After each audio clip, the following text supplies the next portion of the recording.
চলে আসলাম কাঁচা বাজার কেনার জন্য বউ বাজারে। সকাল সকাল চলে আসলাম কাঁচা বাজারে।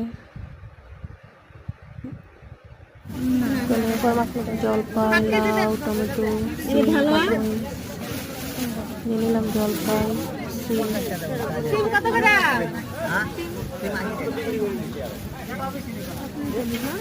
কাঁচা বাজার কেনার জন্য সকাল সকাল আসতে হবে বাজারে, দুপুরে পর আর থাকে না।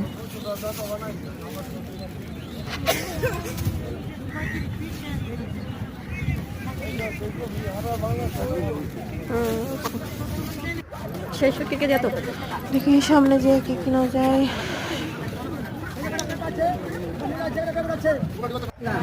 এখানে হরেক রকমের জিনিস বিক্রি হচ্ছে, কম দামে ভালো ভালো জিনিস পাওয়া যাচ্ছে। এই বুলুক দিল আকে বুলুক